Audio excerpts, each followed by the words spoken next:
Voilà, normalement, ça devrait être mieux. Très bien. Dites-nous si la qualité est mieux. Oui, merci. Hop, on va juste autoriser les gens. Voilà. Parfait. Hop, et on peut retourner à la présentation. Alors, j'espère que la qualité est bonne. Donc, comme je vous disais, on a une petite demi-heure pour parler des impôts. Alors, on va tout d'abord parler des obligations des déclarations et tout ce qui est délai. On verra la classe d'impôt optimale. Est-ce que vous êtes dans la bonne classe d'impôt? Et comment pouvoir optimiser votre déclaration d'impôt, donc comment vous faire gagner des impôts. Donc, c'est vrai que quand je parle de fiscalité, on dit oh, parler de fiscalité, c'est pas très fun, mais parler de gagner d'impôts, alors ça devient toujours un petit peu plus sympa.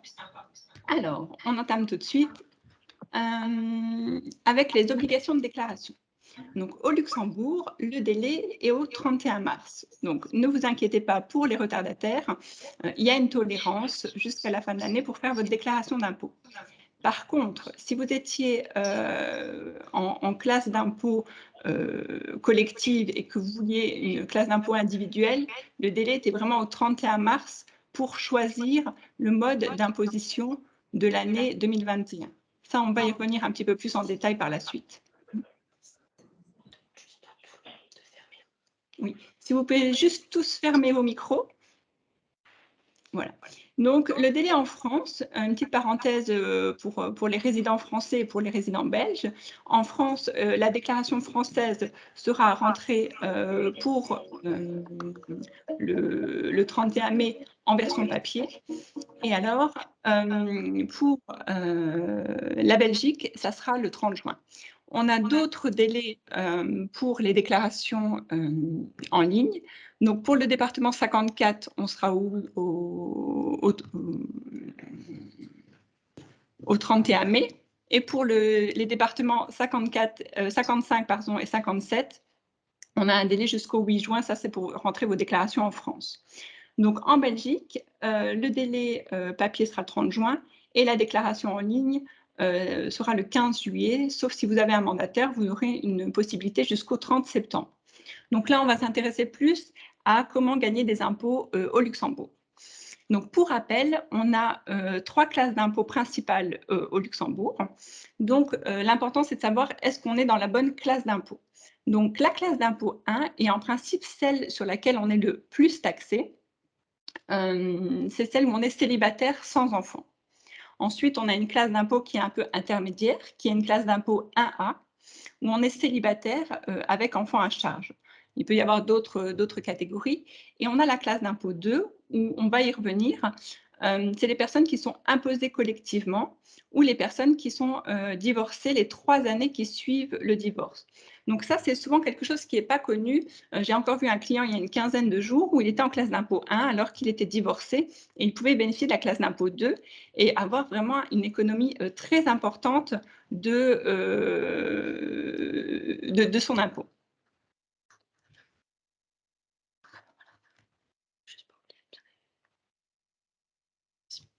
Voilà.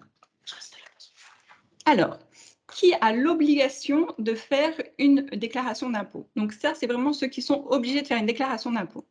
Si vous avez un revenu imposable qui dépasse 100 000 €, dans tous les cas, vous êtes obligé de faire une déclaration d'impôt au Luxembourg. Pour les contribuables qui ont plusieurs fiches d'impôt, donc ça veut dire une personne qui va avoir un mi-temps chez un employeur et un mi-temps chez un autre employeur, si on a des fiches d'impôt additionnelles, on sera obligé de faire une déclaration d'impôt dans ces limites de 36 000 et de 30 000 €. Après, on a d'autres catégories de revenus que je vous ai listées ici. Ça va être les personnes qui ont des revenus où il n'y a pas eu de retenue à la source. Et dernièrement, aussi les personnes qui ont demandé un taux provisoire. Donc, en général, c'est les non-résidents mariés qui ont demandé un taux d'impôt provisoire. Là, eux, ils vont être dans l'obligation de faire une déclaration. Donc, ce n'est pas comme en Belgique ou en France où tout le monde doit faire une déclaration. Au Luxembourg, tout le monde n'est pas obligé de faire une déclaration. Il n'y a qu'une certaine catégorie de personnes qui ont cette obligation de faire une déclaration. Ensuite, je vais vous montrer. On a les personnes qui peuvent faire une déclaration d'impôt. Donc, elles n'ont pas cette obligation de faire la déclaration, mais ça peut être intéressant de la faire. Donc, par exemple, les personnes qui ont des intérêts d'emprunt sur leur habitation principale, elles peuvent faire une déclaration d'impôt et récupérer de l'impôt. Donc ça peut être intéressant. Je vais vous remontrer après les différentes déductions fiscales possibles. On a une autre catégorie de personnes, c'est les personnes qui sont en partenariat ou en PACS ou en cohabitation légale pour la Belgique. Ces personnes, si le partenariat a existé du 1er janvier jusqu'au 31 décembre, elles peuvent demander une imposition collective. Donc, une petite précision, on n'aura pas la classe d'impôt 2 sur la carte d'impôt, mais en fin d'année, on pourra récupérer via la déclaration privée. Donc, je donne un exemple. Quelqu'un qui va se paxer le 31 décembre 2021, pour l'année 2022, il pourra demander la classe d'impôt 2. Quelqu'un qui s'est paxé le 2 janvier 2022 ne pourra pas demander l'imposition collective en 2022, mais uniquement en 2023. Donc, il faut vraiment que le partenariat ait existé du 1er janvier jusqu'au 31 décembre. Alors, on a d'autres personnes qui peuvent faire des déclarations. Si vous avez des choses à déduire et que vous pensez que vous allez gagner à faire une déclaration d'impôt, alors vous pouvez rentrer une déclaration. Alors, un petit point sur les documents qui sont à réunir. Donc, bien sûr, le certificat de mariage, la date d'entrée dans votre habitation, parce que ça a un impact sur les intérêts déductibles.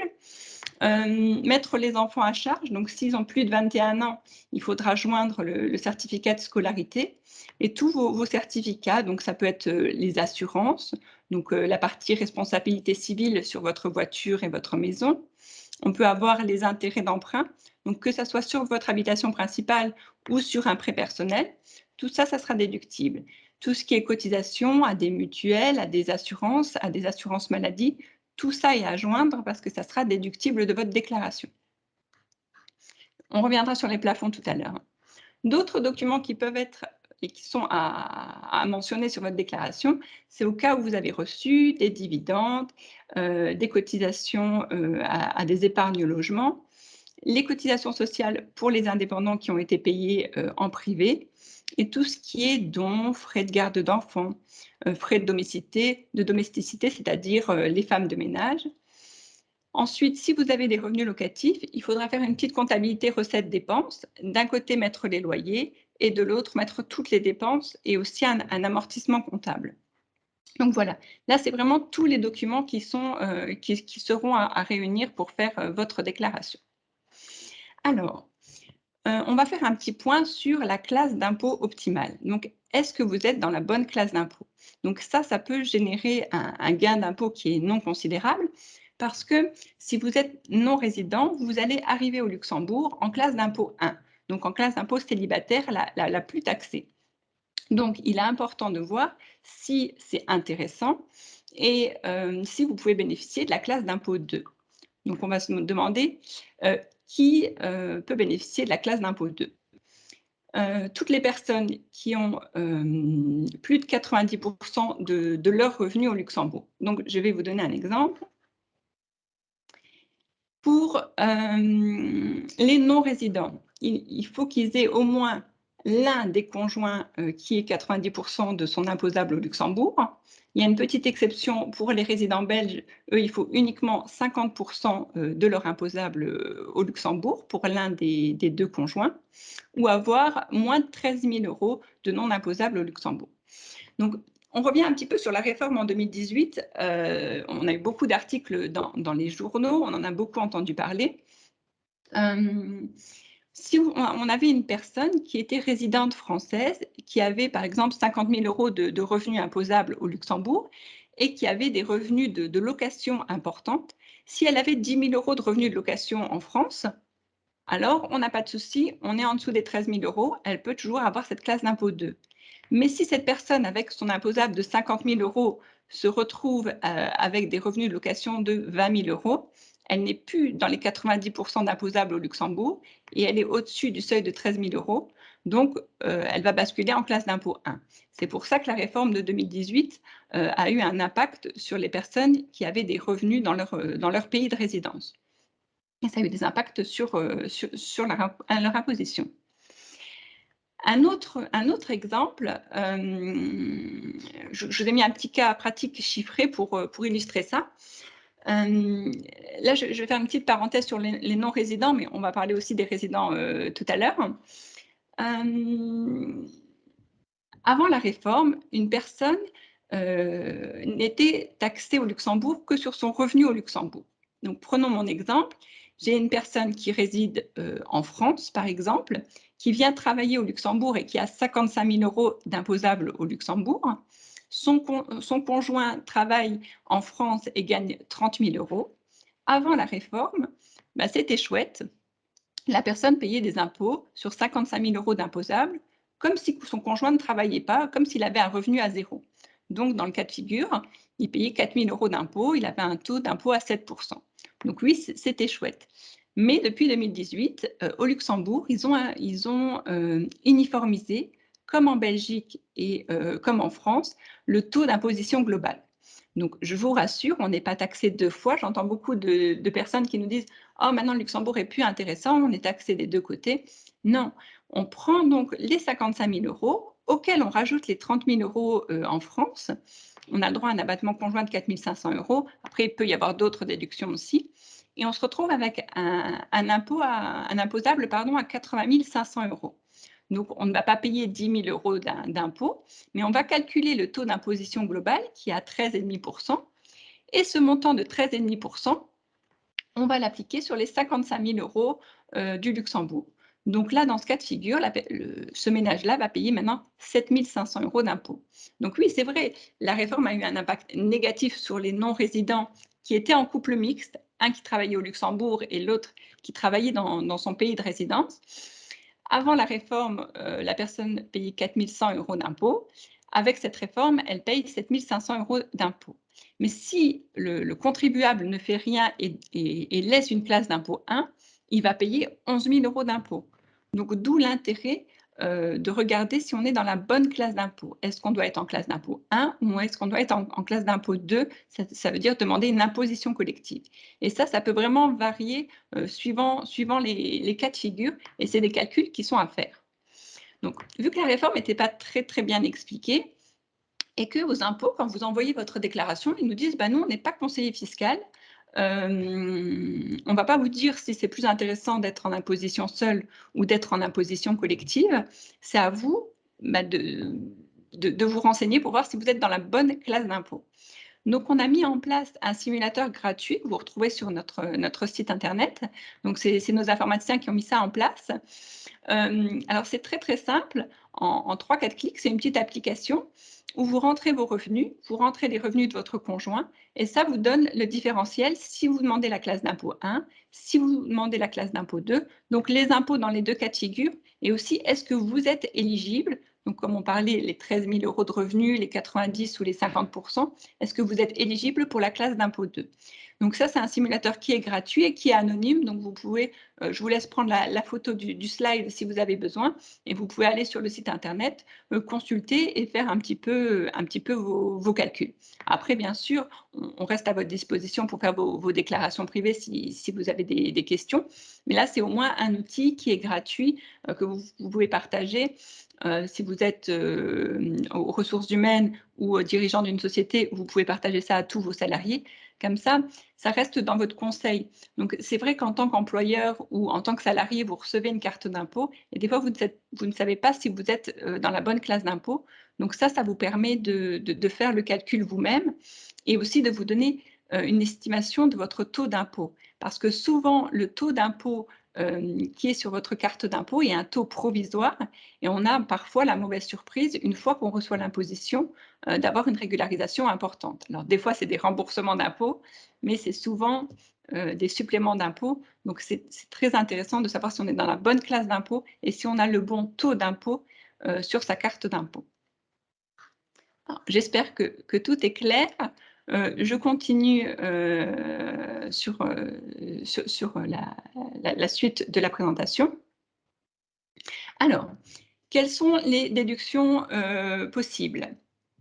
Alors, on a déjà sur la carte d'impôt les frais de déplacement qui sont calculés suivant la distance domicile et lieu de travail. Donc ça, en principe, c'est automatique. C'est aussi quand même à vous d'informer les impôts si vous changez d'adresse pour que ce calcul soit correct. On a aussi des frais d'obtention. C'est un forfait de 540 € que vous verrez en page 7 de votre déclaration. Mais vous pouvez avoir des frais qui sont plus importants. C'est-à-dire, je vais donner un exemple, un avocat qui doit avoir une documentation spécifique ou des habits vraiment spécifiques peut avoir des frais d'obtention qui sont supérieurs de 540 € ou des formations qu'il a dû payer en privé. Donc tout ça, c'est à compiler et à mettre dans les frais d'obtention au lieu d'avoir ce forfait de 540 €. Alors, les intérêts débiteurs, ça, c'est les intérêts sur votre habitation principale. Donc, vous avez un plafond suivant l'année d'entrée dans votre habitation. Donc ça, vous retrouvez ça à la page 10 de votre déclaration privée. Je vois plusieurs questions qui défilent. Je vais revenir après par la suite sur vos questions. Ce qu'on peut déduire dans votre déclaration privée, c'est aussi tout ce qui est cotisation et primes d'assurance. J'en parlais tout à l'heure. Vous avez le droit, donc je vous ai mis ici, 672 € par personne dans votre ménage. Donc là, ça reprend toutes les intérêts débiteurs sur vos prêts personnels, donc un achat de voiture, pas le capital, hein, juste la partie intérêt, et aussi toutes les cotisations, donc ça peut être maladie, mutuelle, assurance. Donc tout ce qui est voiture et maison, c'est juste la partie responsabilité civile. Donc il faut demander à votre assureur une attestation juste sur cette partie responsabilité civile. Donc si vous n'avez pas les justificatifs, vous pouvez prendre le forfait de 480 € par conjoint qui travaille dans le ménage. Sinon, si vous pensez que vous pouvez avoir plus, vous avez le droit à ces 672 € par personne dans le ménage. Donc si vous êtes marié et que vous avez 2 enfants, vous avez le droit à 4 fois les 672 € de plafond, sous réserve d'avoir les attestations et d'avoir payé ça en prime d'assurance ou en intérêt débiteur sur des prêts personnels. Une petite parenthèse, je ne vais pas m'y attarder, parce que je vois que l'heure tourne, sur la prime unique. Parfois, vous pouvez avoir vos banquiers, principalement au Luxembourg, parce que c'est eux qui connaissent plus ce système. Au moment de l'achat de votre bien, il va vous proposer plutôt de payer l'assurance en forme de prime unique pour avoir une déduction complémentaire plutôt que de l'étaler sur les années, parce que vous êtes peut-être déjà au plafond des 672 € qu'on a vu tout à l'heure. Donc, ça peut être intéressant de passer sous cette prime unique et ça vous fait vraiment un gain d'impôt l'année de l'achat. Alors, dans les déductions, ce qu'on conseille souvent, c'est l'épargne vieillesse, ce qu'on appelle sous l'article 111 bis. Maintenant, il y a aussi l'article 111 ter qui vient d'arriver aussi. C'est une assurance. Donc, il faut contacter une assurance, par exemple, au Luxembourg pour l'article le 111 bis. Et vous pouvez déduire jusqu'à 3 200 € par conjoint. Donc ça peut être vraiment intéressant.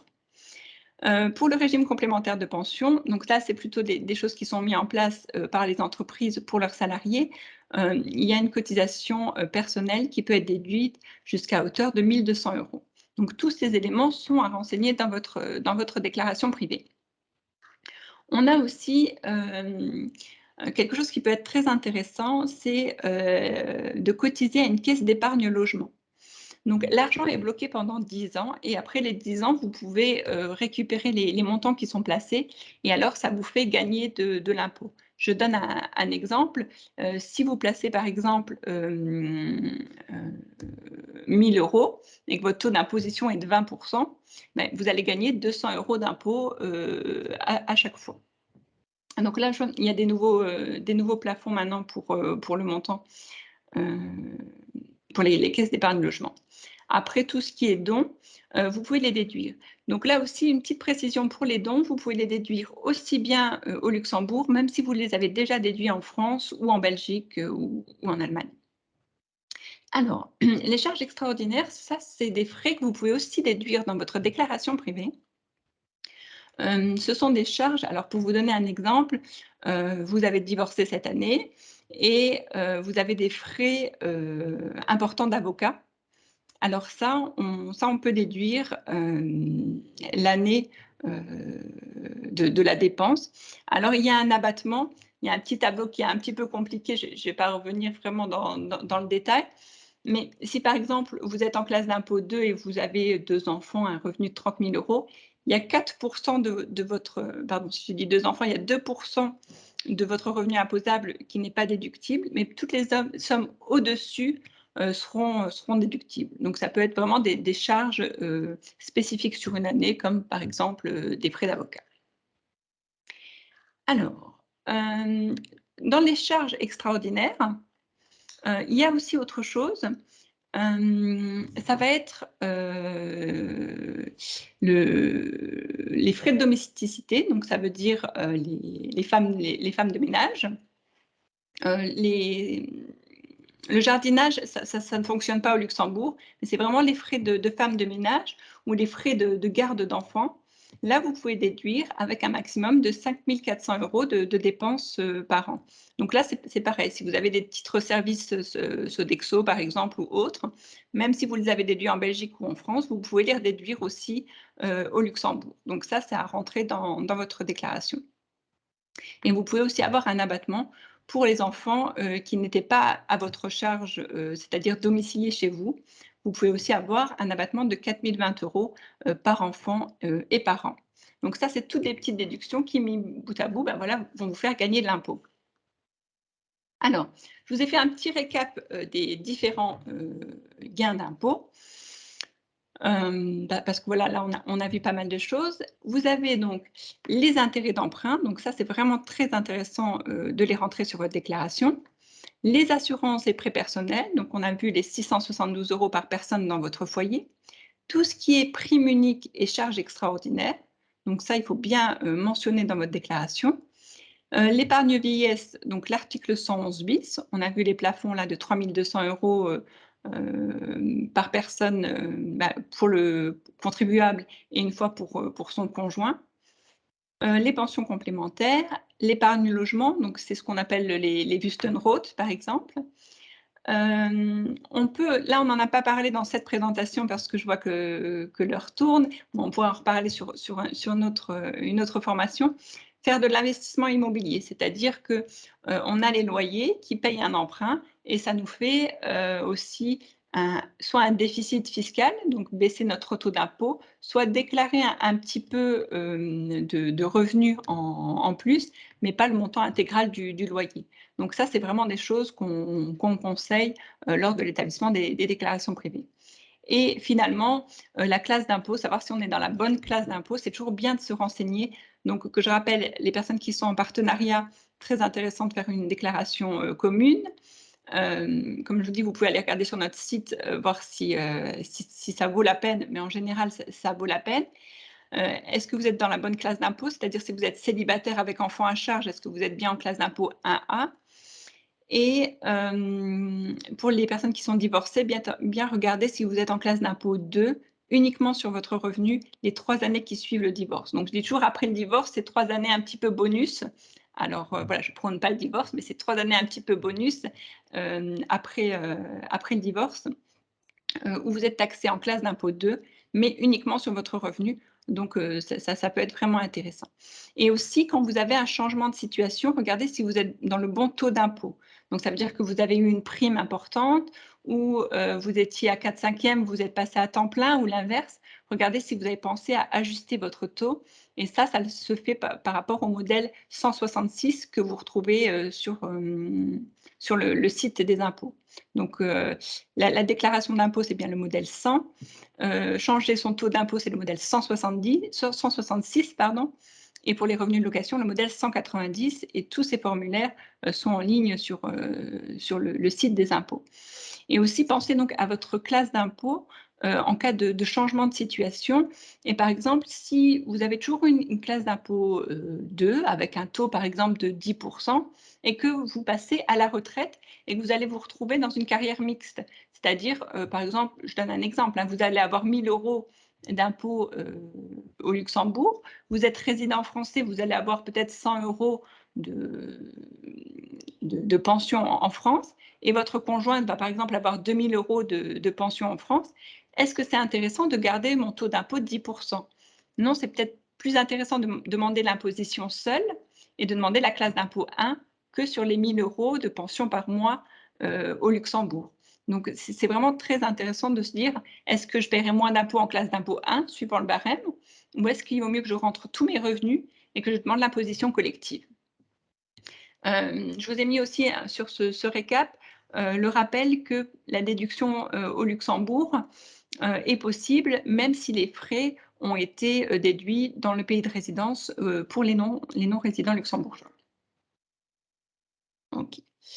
On a fait le tour, donc je sais qu'une demi-heure, c'est assez bref et on a vu pas mal de choses. Donc je reste à votre disposition si vous avez des questions, et si on n'arrive pas à répondre à tout, vous pouvez me recontacter. Vous avez ici ma carte de visite digitale, parce que voilà, nous on est tout digital, donc vous pouvez la scanner ou alors envoyer un mail sur info@cabexco.lu et on pourra vous renseigner. Un petit mot juste sur la fiduciaire. Donc on a 4 sites, un site principal à Windhoek, un autre à Belleval, sur le site d'Esch-Belleval, et un autre à Notum, près de Bastogne. Et on a aussi ouvert un bureau qui s'appelle Cabexco Cefilux à Arlon. Et on a un partenaire aussi du côté français pour vous aider sur les déclarations en France. Donc nous, on est une société de 35 collaborateurs. On fait aussi bien des bilans que des salaires. On fait aussi des formations, donc que ce soit en droit du travail, en déclaration d'impôt. On a aussi 2 informaticiens donc, qui nous mettent en place aussi ces cartes de visite digitales, toutes ces applications, et qui peuvent aussi vous aider si vous avez des questions.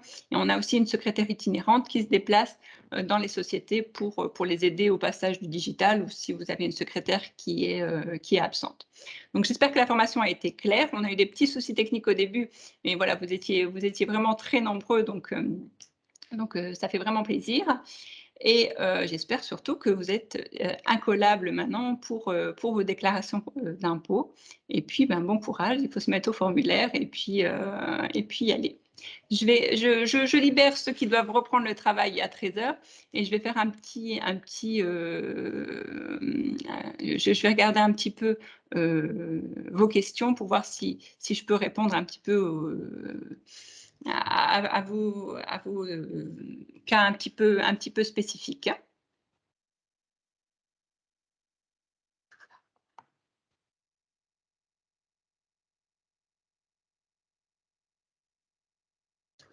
Voilà, je vais revenir un petit peu.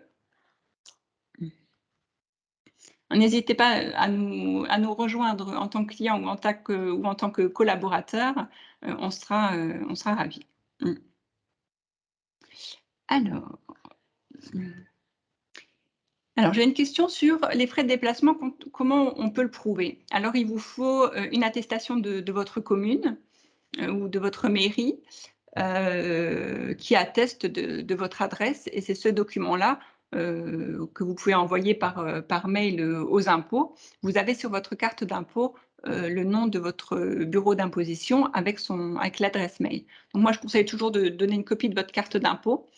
Comme ça, ils ont votre matricule et puis l'attestation.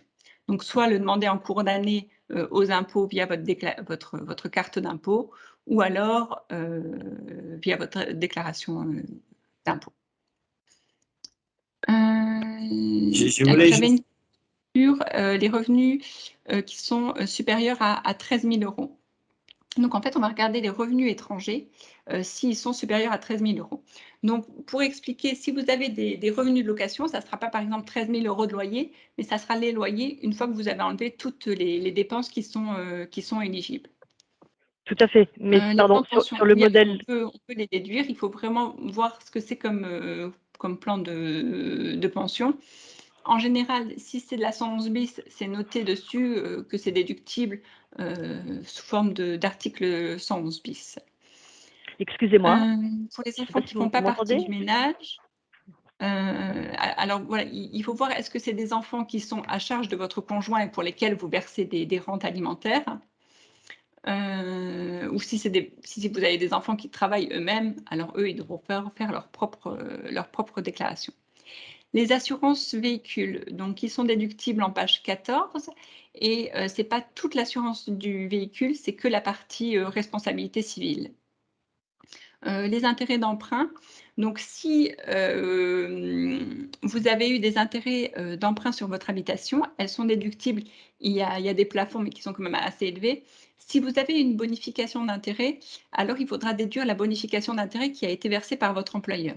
Mais ça, je le dis souvent, c'est plus intéressant d'avoir une prime brute égale nette sous forme de bonification d'intérêt que de l'enlever de votre déclaration. Alors là, ça va être un petit peu technique, mais votre employeur peut vous donner une prime de 2 000 € et vous avez eu 2 000 €, disons 3 000 € d'intérêts qui sont payés à votre banque sur votre habitation principale. Donc vraiment 3 000 € d'intérêts, hein, pas le capital. Donc si votre employeur vous donne 2 000 € de prime, vous avez 2 000 € brut égale net.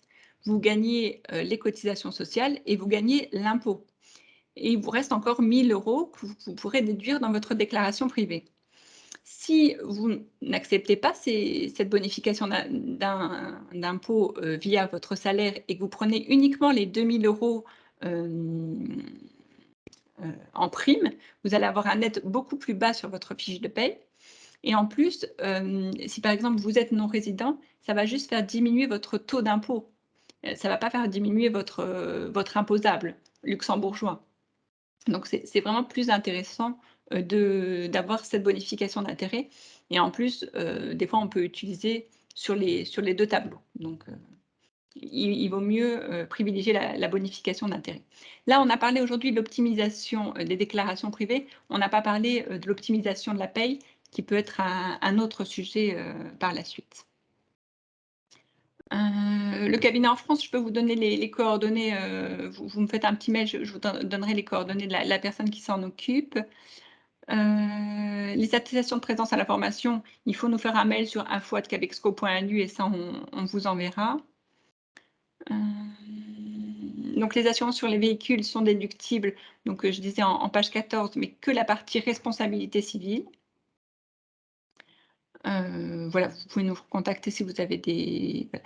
Alors, quand vous dites que les mairies ne donnent plus ces attestations, en fait, il faut vraiment, vous alors préparer un document, où vous mettez votre domicile et vous demandez le cachet de la mairie. Parce que le problème, c'est que, il arrive que les impôts n'acceptent pas, une facture, EDF ou des choses comme ça, ou de gaz ou d'électricité. Donc en principe, en tout cas du côté français, parce que vous me dites mairie, elles doivent délivrer ce document. Alors, la prime participative, oui, vous devez la mettre en exonération. Donc en page 7, vous mettez toutes vos exonérations, donc les bonifications d'intérêt que votre employeur vous a données, surtout les heures supplémentaires exonérées, donc ça, il faut bien les mettre. Et la prime participative, elle doit être sur une ligne sur votre certificat de rémunération, exemption prime participative, donc 50% du montant alloué. Donc ça, il faut vraiment le préciser. De toute façon, votre certificat de rémunération a été envoyé de façon électronique aux impôts et eux, ils ont l'information. Pour les slides, vous pouvez nous contacter, on peut vous les mettre à disposition.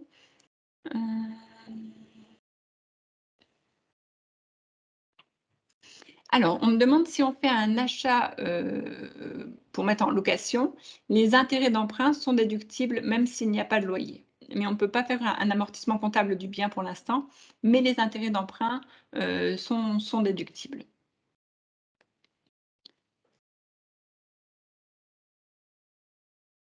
Alors, les assurances maladie, DKV, caisse médico-chirurgicale, c'est bien dans les 672 €.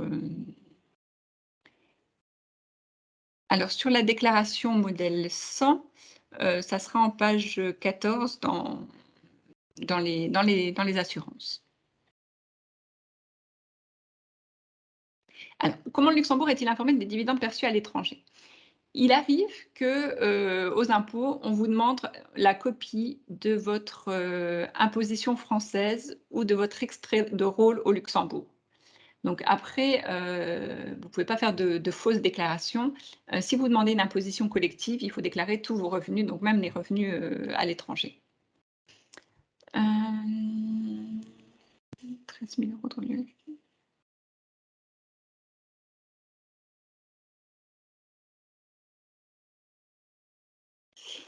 Alors là, il me faudrait un petit peu plus de précision sur les 13 000 € de revenus locatifs, pour vraiment analyser le cas de figure.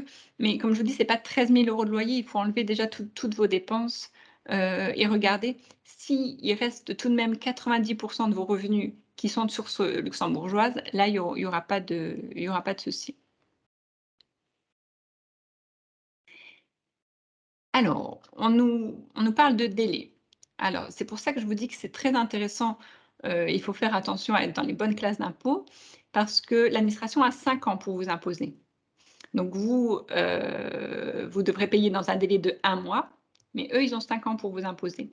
Donc s'ils vous imposent que, disons, au bout de 3 ans, ils peuvent vous réclamer et c'est ce qu'on a souvent le cas, ils peuvent vous réclamer, de repayer les 3 années d'impôt.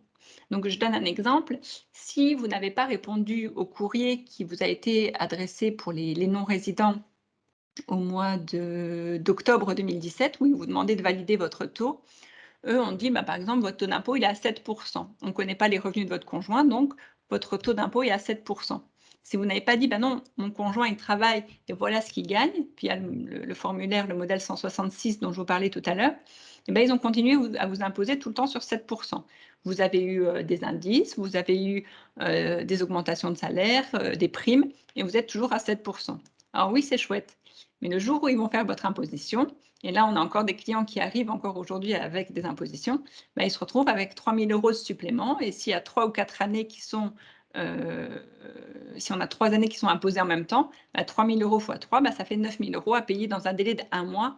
C'est jamais sympa. Donc c'est toujours intéressant de se renseigner, de voir est-ce que mon taux d'impôt est correct, parce que sinon voilà, c'est un peu compliqué et comme je vous dis, eux, ils ont 5 ans pour vous imposer. Donc, vous pouvez toujours essayer de contacter les impôts pour vous demander s'ils peuvent faire votre imposition, mais bon, eux, ils vont vous dire que, ben, ils traitent un dossier après l'autre, donc voilà.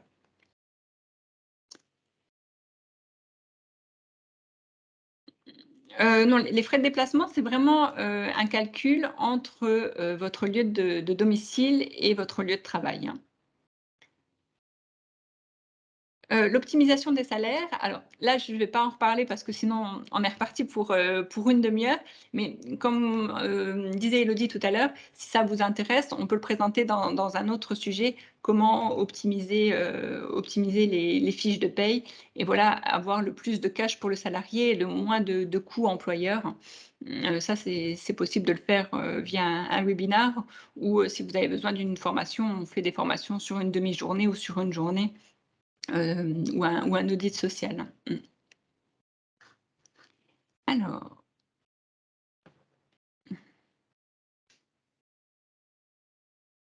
voilà, on peut aussi déduire, tout ce qui est prime versée en assurance pension continuée. Tout ça, c'est déductible aussi. Il y a un champ spécifique sur la déclaration. Alors si vous êtes trompé, oui, les impôts peuvent corriger, mais après ils ne sont pas là pour faire votre déclaration. Donc, je ne peux pas vous dire que c'est automatique, mais en général, ils réimputent. Alors la prime participative en France, ça j'ai pas regardé, mais pour moi, il faudrait remettre aussi, l'exonération des 50 mais ça, il faudrait peut-être plutôt, confirmer avec un fiscaliste en France, hein. Les vélos ouais, les vélos, il y a plus de réduction d'impôt, c'était sur la déclaration de l'année dernière et il y a plus la case, je pense que c'était en page 18. Donc si vous regardez la page 18, du modèle 100 de l'année 2020, ça y était, mais en 2021, ça n'y est plus. Mmh. Ah, si l'employeur n'a pas déclaré votre prime comme prime participative, vous ne pourrez pas la mettre comme prime, hein, ça, elle sera taxée et cotisable et imposable, mais vous ne pouvez pas, vous, déclarer que c'est une prime participative si l'employeur ne l'a pas déclaré en prime participative.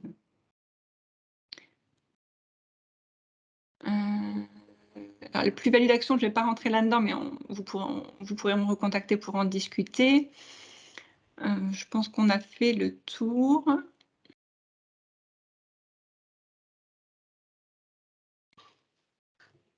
OK. Voilà, je pense qu'on a vu un petit peu près toutes vos questions. Je pense qu'on va s'arrêter là, que ça a été assez clair. Et si vous avez encore des questions, n'hésitez pas, on y regardera, que ça soit moi ou mon équipe, on se fera un plaisir d'y regarder.